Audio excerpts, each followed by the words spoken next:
Hi everyone. So we're sitting here on World Rhino Day. I'm Andrew, and I'm sitting with JamieTraynor and Jacob and Sean. And I'm just going to talk more about rhino conservation, specifically related to rhino orphanages and what role rhino orphanages play in rhino conservation. So if you have any comments, you can leave them on the Facebook section or on Instagram. And also we encourage everyone who's watching this to join our online virtual run, and more information can be found on Facebook or Instagram. And so to start it off, I want to ask Jamie to maybe give us a quick introduction about herself and her experience in terms of rhino conservation and orphanages. So thanks, Jamie. Thanks, Andrew. Okay, so I started working with rhinos about a long time ago, and it was straight after school that I went to work at a wildlife rehab center where they had a little baby rhino named Danny. She needed full 24-hour care, like a surrogate mom, and that was my job, and it was absolutely amazing. And from there I went to work at the Rhino Orphanage in Limpopo, where I fell in love with rhinos even more.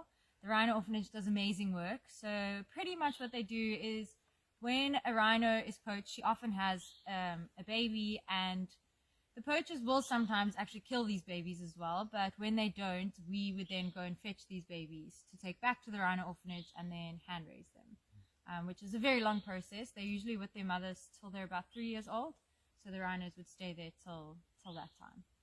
So yeah, and now I'm studying vet science with these guys. And so, just Jamie, can you tell us more about, why you got introduced to this and what, initially attracted you as a young, high school student, or maybe even earlier? What attracted you to rhinos and what makes them special? So what attracted me to rhinos was actually when I went to the first rehab center. I loved the bush from when I was a kid, and always go to Kruger and that, but rhinos became really special to me when I started working closer with them. The bond that they form with you is just amazing. It's really hard to actually describe because they treat you like their mom. If they get scared, they run to you for protection, even though, I can't protect a rhino, but it's really amazing. And you sleep with them, you're with them 24/7, and they are remarkable animals. People don't get to see it. I know myself, when I would see rhinos in Kruger, they can look quite boring. They're pretty prehistoric. They're just grazing, doing nothing. But when you work so closely with them, they are there's just something so special about them. So yeah. And so, as someone who hasn't got the hands-on experience with rhinos, can you tell us, how are they natured? Or, would you feel threatened if one, rolled over onto you, or are they more, very gentle? Are they playful? And so, also to the touch, what do they feel like? Are they warm? Are they hairy? And these are the kind of things that, like, most people who see rhinos, see them either on, through a camera, or, or via binoculars, and not everyone gets the opportunity to really, interact with it.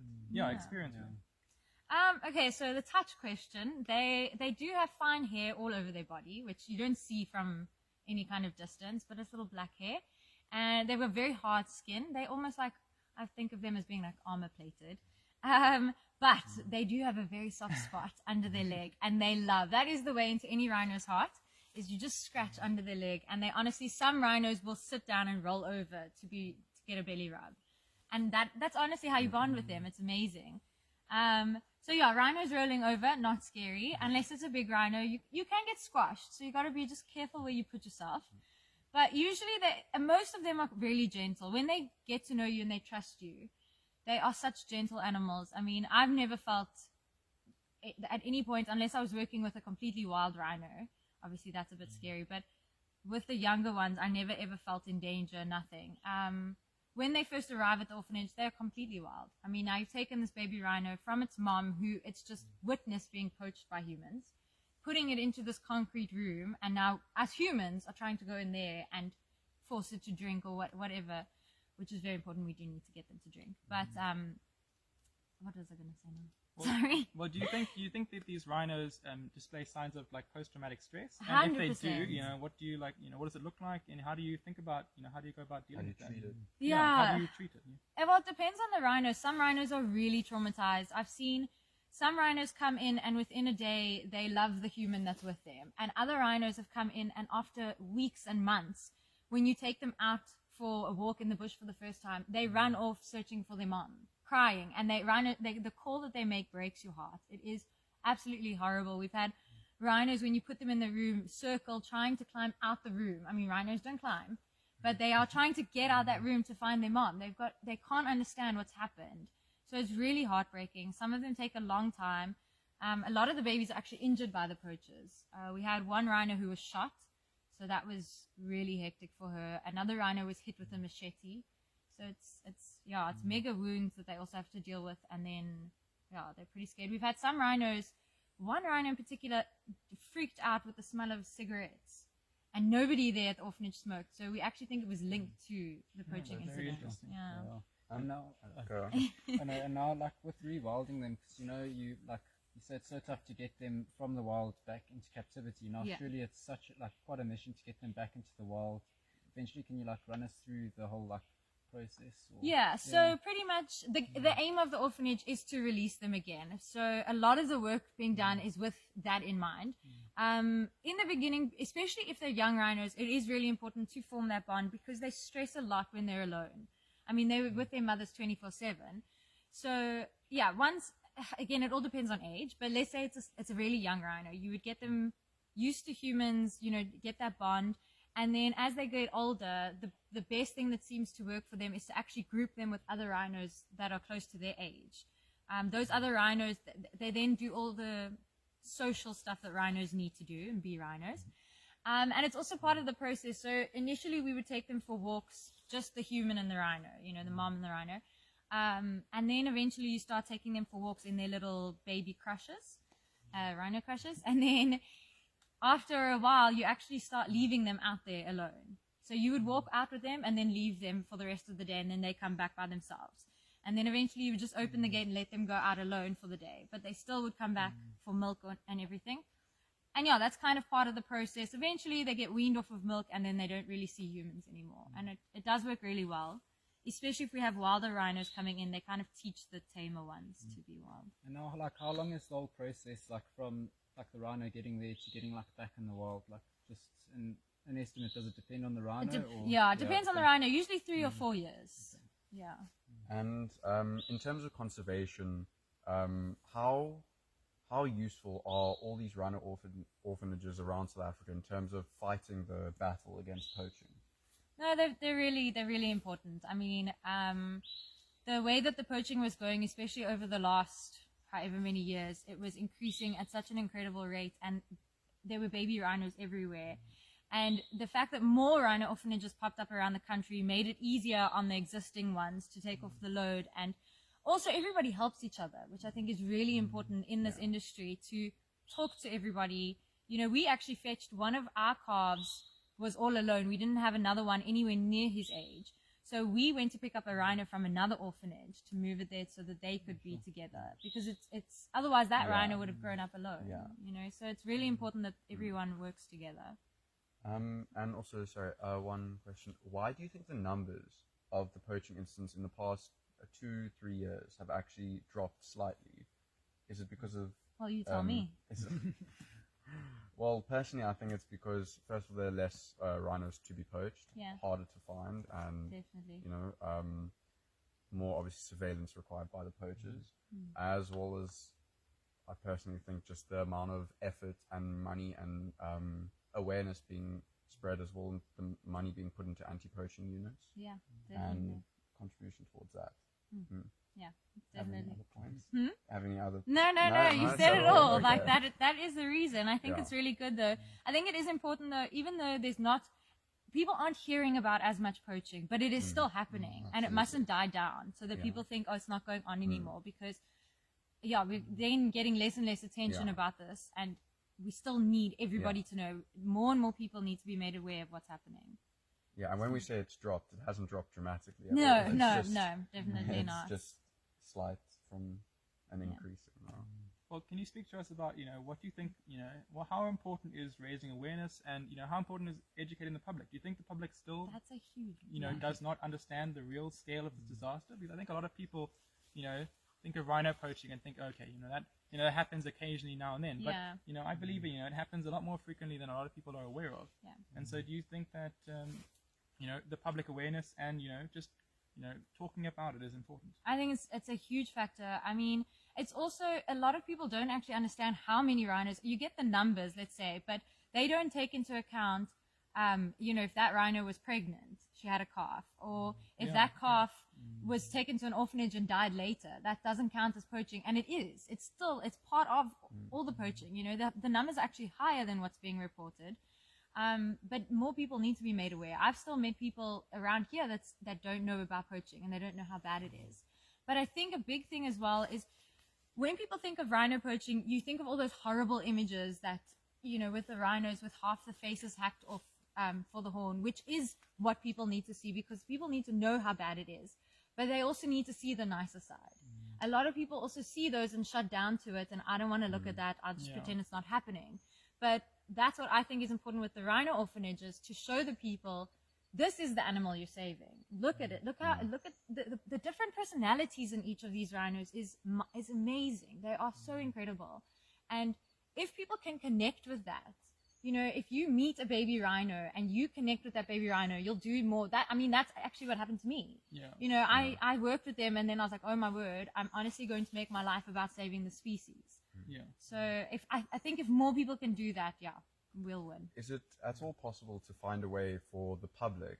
It's like you say, it's important to get that contact, to get that real kind of. I don't necessarily mean hands-on No, touch rhinos contact. Just making that clear. No, I understand. How is it possible ever to get the public into rhino orphanages just to see the interaction that can occur? No.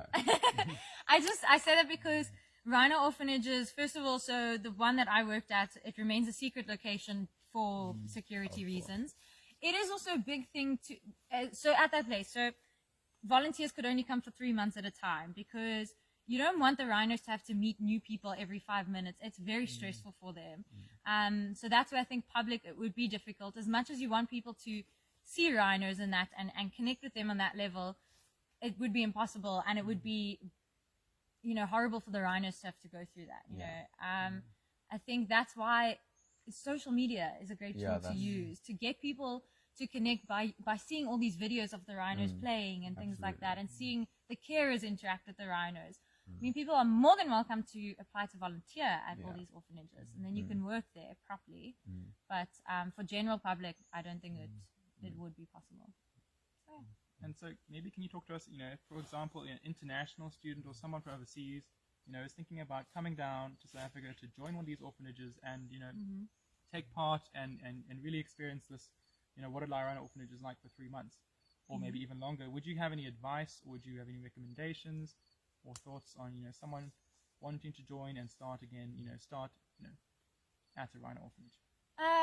As a volunteer. As a volunteer. So first thing, if you want to volunteer at a place, make sure you are volunteering at an ethical place. The biggest thing you need to look for, I mean, this doesn't necessarily relate to rhinos, because like I said, if you're hand raising a rhino, it is more the staff who will get involved with the hands-on stuff. Some volunteers will be restricted with stuff like that. But when it comes to places that allow any kind of cub petting or anything like that, that should send up a red flag straight away. So definitely research as much as you can before you look into volunteering. And then the biggest thing is to enjoy it, and then to also just be, find your passion in it, and show your enthusiasm, because I know for myself, the volunteers that came to us that loved it, and that we had one volunteer who is now my best friend, so I'm a bit biased, but she came there. I mean, she was from Australia. She didn't think she was even going to see a baby rhino.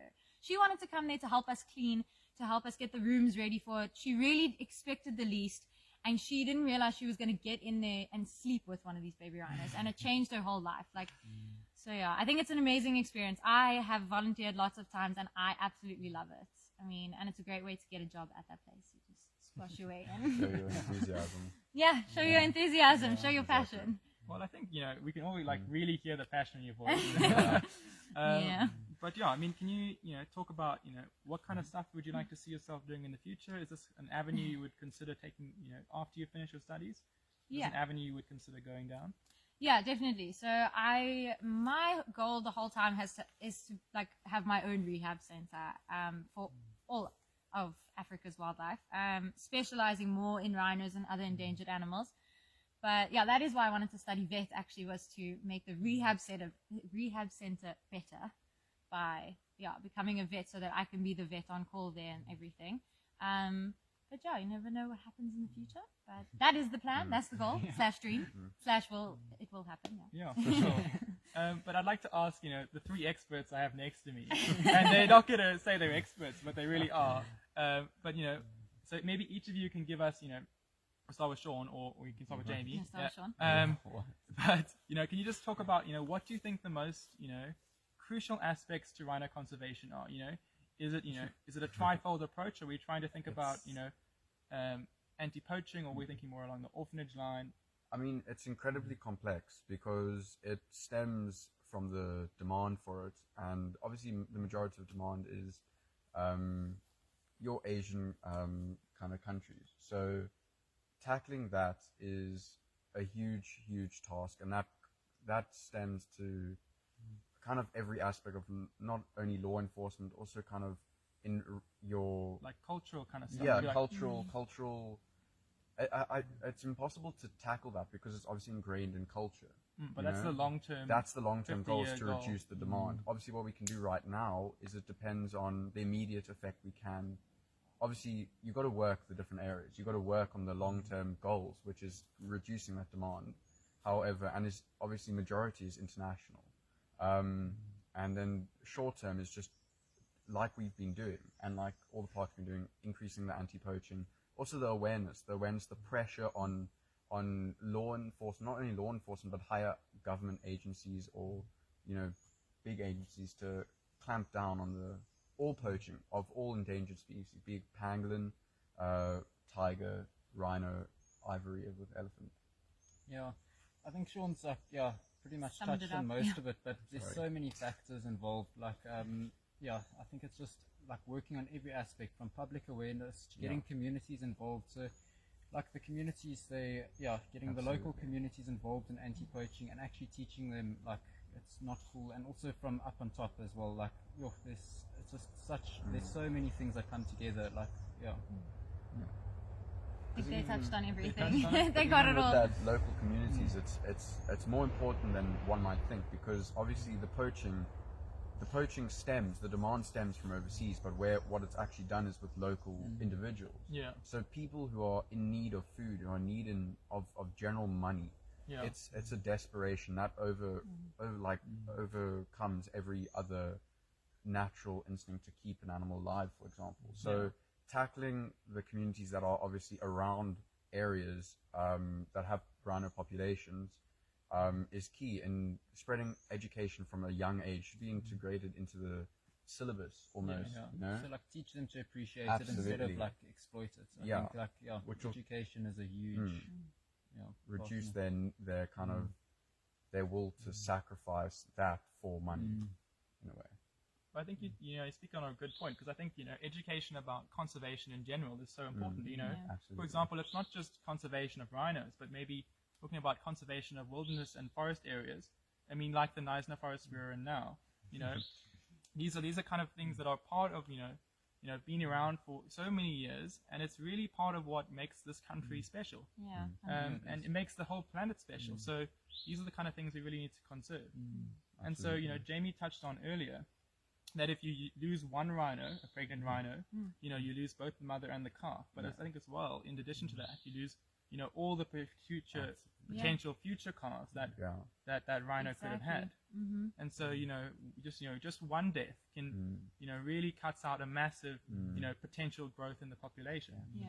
And with long intercalving periods and long gestation periods, this one death can have a huge effect. Every rhino counts. And so I think we're going to be concluding up now, but you guys have any concluding thoughts and last take home messages? Not really, just not in particular. Sorry. But I think let's thank Jamie so much for taking your time. The four of us are going to go continue on our walk. I don't know how much of the path there is behind us. But we just want to thank every student and everyone who's taken the time to watch this video, and we hope you've learned something from it. And so if you have any questions, leave them in the comments below. And also, if you have any suggestions and what you think is important, we'd like to see engagement. So we thank you very much. And so thank you, Jamie. Thanks, Thank you, Sean. And thank you, Jacob. Thank you, Andrew. Yeah, thank you. And done.